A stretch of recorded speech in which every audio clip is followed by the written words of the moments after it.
ठाण्यात भाजप शिंदेंना शह देण्याच्या तयारीत आहे की काय अशी चर्चा आहे। संजय केळकर ठाणे शहर निवडणूक प्रमुख असतील। भाजपकडून केळकरांवर ठाणे शहराची मोठी जबाबदारी सोपवण्यात आलेली आहे। भाजपनं नाईक कार्ड खेळल्यानंतर ठाण्यात भाजपनं आता केळकर यांच्या खांद्यावर ठाणे शहर निवडणूक प्रमुखाची जबाबदारी सोपवली आहे।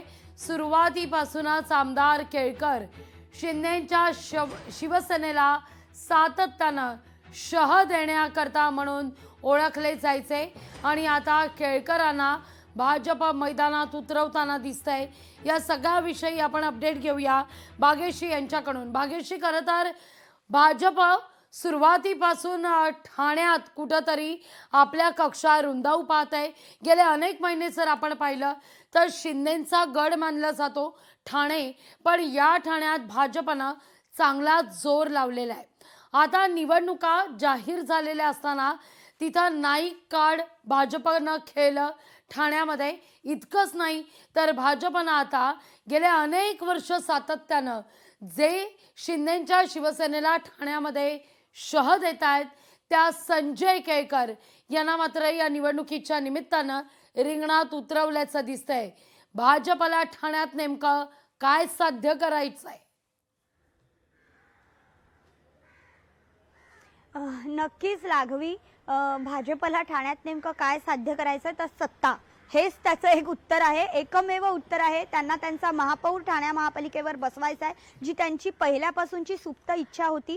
सुरुवातीला देखील आपण जर बघितलं तर ज्यावेळेला शिवसेना आणि पूर्ण शिवसेना म्हणू शकतो आपण, पूर्ण शिवसेना आणि भाजप जेव्हा एकत्र होता तेव्हा देखील भाजपला सत्तेत यायचं होतं, त्यांचा महापौर बसवायचा होता। मात्र त्यावेळेला शिंदे ठाकरेंबरोबर होते आणि पूर्ण शिवसेना एक होती, त्यामुळे त्यांना त्यावेळेला काही ते जमलं नाही। पण आता मात्र भाजपला नेमकं काय सिद्ध करायचं याचं उत्तर एकच, ते म्हणजे सत्ता आणि ठाणे महापालिकेवर भाजपचा झेंडा फडकला पाहिजे, त्यांचा महापौर बसला पाहिजे, हेच त्याला एक उत्तर आहे।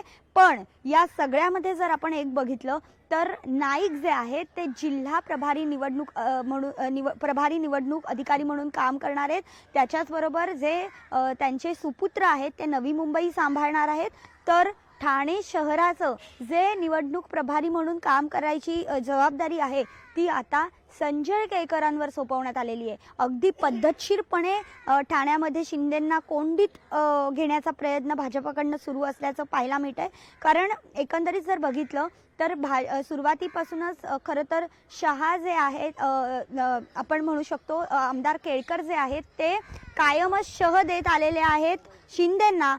याआधी देखील त्यांनी अनेक वेळेला आरोग्य केंद्र असतील, वेगवेगळे घोटाळे असतील, वेगवेगळ्या नागरी सुविधेबाबतले असुविधा असतील किंवा कोणतेही या संदर्भातले प्रश्न असतील, या संदर्भात कायमच केळकरांनी शिंदेंना उत्तरं विचारलेली आहेत, जाब विचारलेला आहे। इतकंच नव्हे तर ज्या पद्धतीने ठाण्यामध्ये प्रचंड मोठ्या प्रमाणामध्ये आपण जर बघतोय तर अंमली पदार्थांचं जे हब आहे ते वाढलेलं पाहायला मिळालं होतं। तिथे हब कल्चर जे आहे ते तयार झालं होतं, त्याच्यासाठी सुद्धा अनेक वेळेला केळकरांनी शिंदेंना प्रश्न विचारलेले पाहायला मिळाले होते। आणि या सगळ्यानंतर आता त्यामुळे मी म्हणतेय की ठाण्यात भाजपला काय हवंय तर ठाण्यात भाजपला सत्ता हवी आहे, जी शिंदेबरोबर राहून त्यांना मिळणार नाहीये। त्यामुळे थेट म्हणायचं झालं तर यातूनच भाजपची चाणक्य नीती ही समजून येते। खरं तर येणाऱ्या काळात कसे डावपेच टाकले जाते राजकीय